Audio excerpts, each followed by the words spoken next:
Hello everyone, I am Ravi Jain. आज हम exchange rates and forex business का पार्ट 3 देखेंगे। अब तक हमने देखा कि फॉरेक्स क्या होता है, फॉरेन एक्सचेंज क्या होता है और कैसे एक्सचेंज रेट्स काम करती है, उसके कुछ कंसेप्ट देखे। आज उसी एक्सचेंज रेट्स के बारे में हम आगे बढ़ते हैं। तो सबसे पहले हमने जो लास्ट एक एग्जांपल देखा था, हम उसी को एक बार दोबारा दूसरे तरीके से देखते हैं कि हमारे पास था कि एक इनफ्लो ऑफ यूएसडी जो $1 लाख है यूएसडी आ रहा था टेलीग्राफ आपके एक्सपोर्टर के अकाउंट में, और ये एडवांस पेमेंट है। और आप कस्टमर को क्या रेट कोट करोगे? ये मार्केट रेट है 68.09। और तो ये जो रेट है वो क्या है? टू वे कोट है। क्या ये आपके पास टू वे कोट है? एक तरीके से ये आपके पास टू वे कोट है।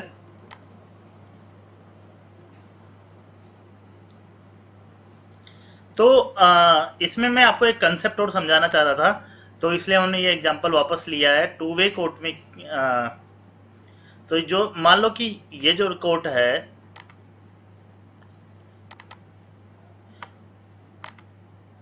ये जो कोट है इसको, ये जो कोट है अगर अपन इसको ऐसे लिखें, ये जो मार्केट का जो रेट है वो ये है 68.092।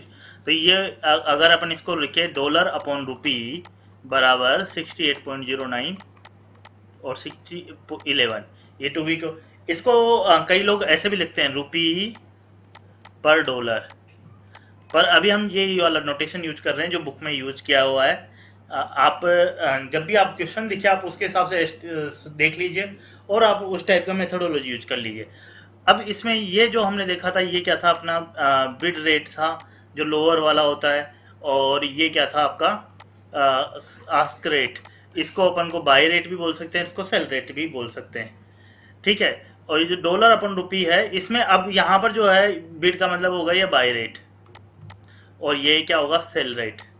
इस केस में क्या हो रहा है कि जो आप कस्टमर है, ये कस्टमर और ये बैंक, तो बैंक इज बाइंग डॉलर।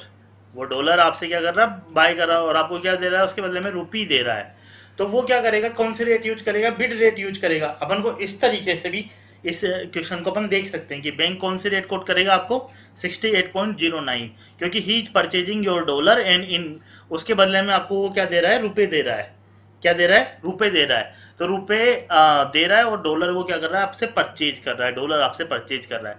तो सोना परचेज कर, डॉलर एक तरीके से सोना। इसमें आपको ये जो कंसेप्ट है उसमें एक चीज ध्यान रखना कि बैंक हमेशा जो रेट्स हैं उनमें से इस तरीके से उनको यूज करेगा ताकि उसको क्या हो? मैक्सिमम फायदा हो, उस तरीके से जाएगा। तो वो आपको क्या करेगा? 68.09, मतलब आपको जो आपके 10,000 $1 लाख है उनको 68.09 से मल्टीप्लाई करके उतने ही रुपए देगा, ना कि 68.11 से मल्टीप्लाई करके रुपए देगा। अब मान लो कि फॉर एग्जांपल इसी केस को हम बदल दे कि फॉर एग्जांपल इनफ्लो नहीं है, आपका एक इंपोर्टर है, एक्सपोर्टर की बजाय एक इंपोर्टर है जो कि कोई मटेरियल इंपोर्ट कर रहा है और उसको $1 लाख का पेमेंट करना है। तो वो आपके पास आता है, सपोज कि वो एक इंपोर्टर है और उसको 1 लाख का आउटफ्लो होना है, ये आउटफ्लो होना है। तो वो आपके पास आता है और वो रुपीज लेके आता है। वो क्या होता है? आपका कस्टमर रुपी लेके आता है और उसको डॉलर चाहिए। उसके उसको जहां पर भी उसका जो सेलर है उसको उसको पैसे भेजने हैं। तो इस केस में क्या होगा कि आप कस्टमर को डॉलर देंगे और उससे क्या लेंगे? रुपए लेंगे। ठीक है। आप कस्टमर को क्या देंगे? डॉलर देंगे और रुपए। तो इस केस में आप कस्टमर को कौन से रेट कोट करेंगे? 68.11। बिकॉज आप क्या कर रहे हैं? डॉलर सेल कर रहे हैं। क्या कर रहे हैं? डॉलर सेल कर रहे हैं। और रुपी क्या कर रहे हैं आप? परचेज कर रहे हैं। रुपी क्या कर रहे हैं आप? परचेज कर रहे हैं। अब मान लो कि मैं आपसे ये पूछूं रुपी पर डॉलर, आप ये वाली रेट बताइए। तो इसमें क्या होगा कि जो ये दो रेट है 68.09, तो 1/68.09 हो जाएगी, और दूसरी हो जाएगी 1/68.11। ठीक है। पर इनमें कौन सी बाय रेट होगी और कौन सी सेल रेट होगी? तो ऐसा तो हमें पता है कि जो लोअर लोअर वाली रेट होती है वो क्या होती है? बिड रेट होती है, और जो हायर वाली रेट होती है वो क्या होती है? आस्क रेट होती है। तो रुपी पर डॉलर में जो ये होगा, जो 68.11 होगा, ये चीज क्या होगी? लोअर होगी। तो ये क्या होगी? Buy bid rate. और ये क्या हो जाएगी? 1/6.809, ये क्या हो जाएगी? आपकी आस्क रेट। ठीक है। और ये इस एग्जांपल से भी प्रूव हो रही है कि जब आप रूपी बैंक अब की बार क्या कर रहा है, बैंक रूपी परचेज कर रहा है, तो रूपी परचेज करते टाइम वो क्या करेगा, कम में परचेज करेगा और ये वाली रेट कोट करेगा 1/68.11। या अगर आप इस तरीके सोचे तो बैंक क्या करेगा, डॉलर सेल करेगा, डॉलर सेल करेगा तो कौन सी रेट लेगा, 68.11 वाली रेट सेल करेगा। तो आपको कंसेप्ट क्लियर समझ में आ गया ना कि भाई अगर आप इस तरीके से देखिए कि बैंक विल, इस बार बैंक क्या करेगा, डॉलर सेल करेगा तो कौन सी रेट यूज करेगा, अगर डॉलर अपॉन रुपीज का कंसेप्ट है 68.11 रुपीज, 68.11 वाली रेट कोट करेगा। और अगर आप इस तरीके से देखें तब भी 1/68.11। तो अगर मान लो आपको ये इतना यूएसडी चाहिए तो उसके लिए कितने रुपए चाहिए होंगे आपको, डिवाइडेड, मान लो आपको इतने रुपए चाहिए, how many rupees divided by 68.11, 68.11 से डिवाइड करवाएगा बैंक, 68.11 से डिवाइड करेगा तो आप बैंक को ज्यादा से, क्योंकि कम जो बैंक है, बैंक किससे डिवाइड करवाएगा आपको 1 बाई, तो ताकि आपको कितने रुपए, इतने ही डॉलर देगा आपको, मतलब अगर आप उसको इतने रुपए देते हो तो, ठीक है, अगर मान लो कि आपने ये इतने रुपए दिए तो इतने रुपए डॉलर देगा। तो अगर मान लो आपको कितना यूएसडी चाहिए, यहाँ पर 1 लाख यूएसडी चाहिए, तो आपकी रेट क्या लेगा, 68.11 लेगा, ठीक है। वो क्या है, रुपी अपॉन डॉलर, मतलब 1 रुपी बराबर 1/68.11 डॉलर, तो $1 बराबर 68.11 रुपीज। और आपको अगर इतने रुपए चाहिए, 1 लाख डॉलर चाहिए, तो 68.11 इंटू 1 लाख, इतने रुपए आपसे लेगा वो, ठीक है। तब तो वो आपको इतने रुपए लेगा, आपको 1 लाख डॉलर के लिए 68.11 से मल्टीप्लाई करवाएगा। और जब आप उसको 1 लाख डॉलर उसके पास उसके पास आपको रुपए देगा, तो मल्टीप्लाई करके देगा किससे, 68.09 रुपए से मल्टीप्लाई करके देगा। क्लियर है कंसेप्ट, यहाँ पर जो हमने देखा है इसको आप एक बार इग्नोर करिए और ये कंसेप्ट इस तरीके से समझिए। क्लियर है, इसमें कोई प्रॉब्लम नहीं है। तो ये जब भी आपको डायरेक्ट कोट को इनडायरेक्ट कोट में बदलना है, मतलब रुपी पर डॉलर पर रुपी को बदलना है, तो हम तो सिंपल सा डिवाइड करते हैं 1 बाई, पर जो बिड रेट है वो क्या हो जाएगी, आस्क रेट हो जाएगी, और जो आस्क रेट है वो क्या हो जाएगी, बिड रेट हो जाएगी। ये कंसेप्ट भी आपको ध्यान रखना है ताकि आप डायरेक्टली एग्जाम में कर सके। अदरवाइज कंसेप्ट तो ये है, इसका जो हमने लॉजिक समझा वो लॉजिक ये है, पर वो कैसे आता है ये आपको समझने के बाद एग्जाम में फटाफट करने के लिए आपको ध्यान रखना है कि जब भी आप एक रेट डॉलर अपॉन रुपीज को रुपी अपॉन डॉलर में कन्वर्ट करेंगे, तो जो बिड रेट है वो आस्क में चली जाएगी और आस्क वाली बिड में चली जाएगी। क्लियर है, बिड हमेशा लोअर होती है और आस्क वाली क्या होती है, हायर होती है। और हमें बैंक के रिस्पेक्ट में सोचना है कि कस्टमर को, बैंक क्या है, बैंक की चलती है, मतलब बैंक की चलती है ना कि कस्टमर की, बैंक को फायदा होना चाहिए, ठीक है। बैंक हमेशा किस मोड में जाएगा, फायदे वाले मोड में जाएगा। देखो फॉर एग्जाम्पल इसमें था ना कि अगर आपके 1 लाख डॉलर के रुपए में बदलना था तो उसने किससे मल्टीप्लाई करा था, 68.09 से, पर आपको 1 लाख डॉलर चाहिए तो कितने रुपए ले रहा है, 68.11 से मल्टीप्लाई करके रुपए ले रहा है। क्लियर है, कोई डाउट नहीं, ठीक है। तो यही चीज हमने यहाँ पर बताई है, डायरेक्ट कोट इनडायरेक्ट कोट। तो इन वन वे कोट में इसको हम डायरेक्टली लिख सकते हैं कि जब वन वे कोट है तो कि रुपी अपॉन डॉलर बराबर 1/डॉलर/रुपी। क्लियर है, तब रेट में से या मतलब या डॉलर अपॉन रुपी इस तरीके। और टू वे कोट में अगर रुपी अपॉन डॉलर ये बाय है और रुपी अपॉन डॉलर ये सेल है, तो जो 1 अपॉन, अगर मान लो आपको डॉलर अपॉन रुपी निकालना है, रुपी अपॉन डॉलर की दो रेट ऐसे हैं, तो 1/रुपी/डॉलर यहाँ पर आपको लेना पड़ेगा सेल, तब जाके जो आएगी वो क्या होगी, ये वाली जो रेट आएगी टोटल वो बाय रेट होगी। और यहाँ पर आपको लेना पड़ेगा 1/रुपी/डॉलर, यहाँ पर बाय लेना पड़ेगा, तब जाके जो रेट आएगी वो क्या आएगी, सेल वाली रेट आएगी। क्लियर है कंसेप्ट, ये हमने डायरेक्ट देख लिया पर कंसेप्ट उसका वहां से डेराइव होता है। क्लियर। अब इसके बाद हमारे पास क्या होता है कि क्रॉस करेंसी का एक कंसेप्ट और आता है, क्रॉस रेट्स का, कि वो कैसे होती है, वो अभी हम इसको देखते हैं। फॉर एग्जाम्पल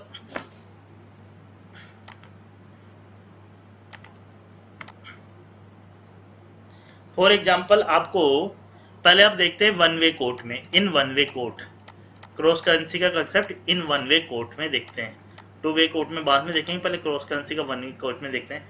फॉर एग्जांपल आपको पता है कि यूएसडी अपॉन आईएनआर बराबर 68.10 आपको कोट पता है, एक कोट आपको ये पता है कि यूएसडी अपॉन अपॉन आईएनआर, दूसरा जो है GBP upon INR, GBP upon USD, GBP upon USD बराबर आपको पता है 1.21, ये दी हुई है, वन वे कोट है, मतलब बाई और सेल दोनों बराबर है, ये कोट दी हुई है। अब आपको निकालना है जीबीपी अपॉन आईएनआर, वो क्या होगा ये निकालना है, ठीक है। ये तो इनको बोलते हैं क्रॉस रेट का कंसेप्ट। इसमें क्या होता है कि आपको पता है कि एक यूएसडी बराबर 68.10 आईएनआर, इसका मतलब क्या है, 1 यूएसडी बराबर 68.10 आईएनआर, और इसका मतलब क्या है 1 जीबीपी बराबर 1.21 यूएसडी, ठीक है, इसका ये मतलब। अब आपको जीबीपी अपॉन आईएनआर दे दें, इसका मतलब ये क्वेश्चन का कंसेप्ट का मतलब कि मार्केट में कि आपको पता है कि एक आईएनआर एक यूएसडी के लिए कितने आईएनआर चाहिए, एक जीबीपी के लिए कितने यूएसडी चाहिए, पर आपको पता लगाना है कि एक जीबीपी के लिए कितने आईएनआर चाहिए। इसका मतलब ये हुआ कि आपके पास मान लो कि आपको किसी व्यक्ति को जीबीपी में पेमेंट करना है, फॉर एग्जांपल 500 जीबीपी का आपको पेमेंट करना है, 500 जीबीपी का पेमेंट करना है, तो और आपके पास आपके पॉकेट में क्या है, आपका जो टारगेट है, आपका ये टारगेट जो मतलब आपको 500 जीबीपी में पेमेंट करना है, और आपके पॉकेट में क्या है, आईएनआर है, ठीक है, आपके पॉकेट में आईएनआर है। आप अब आपको पता लगाना है कि 500 जीबीपी के लिए आपको कितने आईएनआर चाहिए, तो आप उससे पहले ये पता लगा लेंगे ना 1 जीबीपी के लिए कितने आईएनआर चाहिए होंगे, तब आपको 500 जीबीपी के लिए पता लग जाएगा, तो आपको मतलब जीबीपी अपॉन आईएनआर का पता लगाना है, ये आपको अचीव करना है। तो इसके लिए डायरेक्ट पता नहीं है रेट, इसका आपको दो रेट पता है कि एक मान लो फॉर एग्जांपल हम इसको ऐसे समझते हैं कि कोई एक बैंक वन है, बैंक ए है, उसकी कोट ये है, और बैंक बी की कोट ये है। तो जो बैंक ए की कोट ये है, इसका ये मतलब है कि बैंक ए के पास अगर आप आईएनआर लेके जाएंगे तो आपको यूएसडी दे देगा, ठीक है। और जो बैंक बी है, जो बैंक बी है उसके पास अगर आप यूएसडी लेके जाएंगे तो आपको जीबीपी दे देगा, ठीक है। पर बैंक कोई सा भी इनमें से कोई भी बैंक ऐसा नहीं है कि जो आपको आईएनआर के बदले जीबीपी दे दे, ठीक है। अब आप सबसे पहले किसके पास जाओगे, आपके पास क्या है, आपकी पॉकेट में आईएनआर, तो सबसे पहले क्या करोगे, आप यूएसडी लेके आओगे। सपोज करो आपके पास एक आईएनआर है, तो ठीक है, आप सपोज करो कि आपके पास कोई भी आईएनआर है,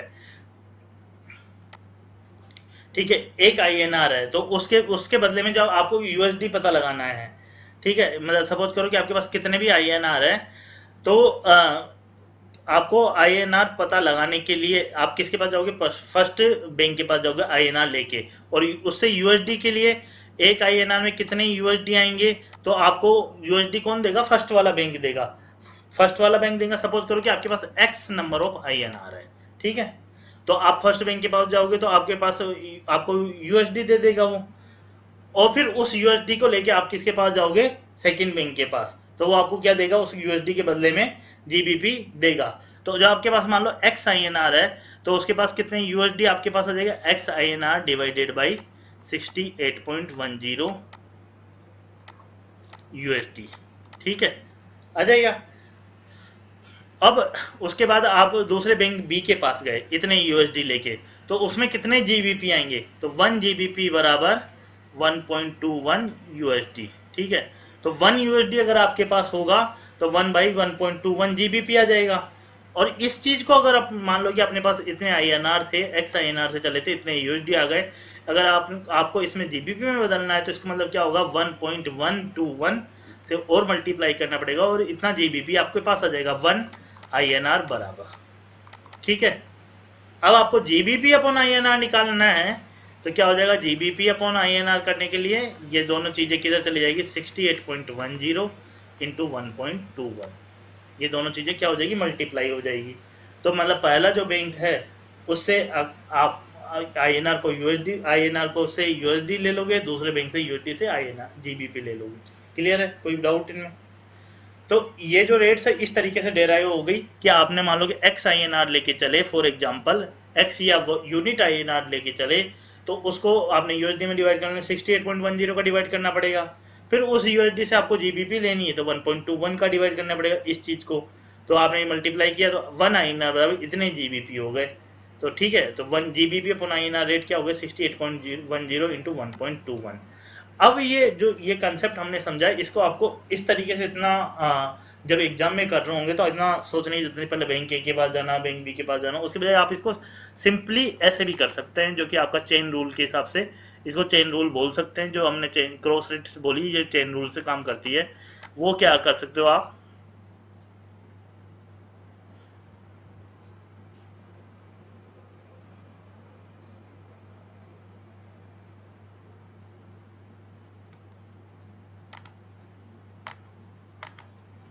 कि यूएसडी अगर आपको निकालना जीबीपी अपॉन INR निकालना था, ठीक है, तो आप क्या करो, USD upon INR, USD upon INR into GBP upon USD. ठीक है, तो इससे क्या होगा कि आपका यूएसडी से यूएसडी कट हो जाएगा और जीबीपी अपॉन INR आ जाएगा। तो अपन ने यही तो किया, अभी अपने जो निकाला था 68.10 इंटू 1.21। अब जैसे इसमें एक चीज ध्यान रखने की बात है, इसमें आपको क्या ध्यान, इसमें ये ध्यान रखना है कि जो अपना नोटेशन है वो दोनों चीजों में एक ही रखना है। जैसे यूएसडी अपॉन INR को इंडिकेट कर रहा है जो अपनी बुक की तरह नोटेशन है। अगर मान लो नोटेशन ऐसा हो INR पर यूएसडी, तो वो वाला नोटेशन फॉलो करना है। ठीक है, पर अपन क्या कर रहे हैं, ये वाला नोटेशन फॉलो कर रहे हैं। तो जो अपनी आंसर लाना वाला है वो भी इस तरीके से निकालना है कि जीबीपी अपॉन INR, मतलब इस तरीके से उसी नोटेशन में, जिस नोटेशन में ये दोनों है उसी नोटेशन में आपका आंसर भी आएगा। तो इसका मतलब क्या हो गया, मान लो कि इनको दोनों को मल्टीप्लाई करेंगे तो आपके पास ये लगभग 82.40 के करीब आएगा। तो 82.40, तो इसका मतलब क्या हो गया, 1 जीबीपी बराबर 82.40 INR। ठीक है, अब मान लो कि आपको 500 जीबीपी चाहिए तो कितना हो जाएगा, 500 इंटू 82.40 INR चाहिए आपको, इतने रुपए चाहिए तब जाके 500 जीबीपी आपको मिल पाएंगे। ठीक है, क्लियर है कंसेप्ट आपको। तो ये जो वन वे कोर्ट में ये कंसेप्ट होता है, ये इस तरीके से काम करता है। इसमें क्या होता है कि आपको चेन रूल लगाना है सिंपल, जीबीपी पे। और इसको अगर आपको मैं थोड़ा सा और अच्छे से समझाऊं कि आपको एग्जाम में फटाफट करना हो तो कैसे करेंगे, जो भी आपको रिजल्ट ऑब्टेन करना है, जीबीपी पे INR निकालना है, तो आप क्या करिए कि यहाँ पर जीबीपी लिखिए और यहाँ INR लिखिए। ठीक है, अब जो बची हुई करेंसी उसको यहाँ लिख दीजिए, ये दोनों कट जाएंगे। तो जीबीपी अपॉन यूएसडी अपन को मालूम है और यूएसडी अपॉन INR अपन को मालूम है, और ये दोनों आंसर आप करके मल्टीप्लाई कर सकते हैं। क्लियर है। अब इसमें हमें एक चीज़ और देखते हैं कि कैसे हम लोग इसको टू वे कोर्ट में इम्प्लाई करते हैं, टू वे कोर्ट में कैसे निकालते हैं।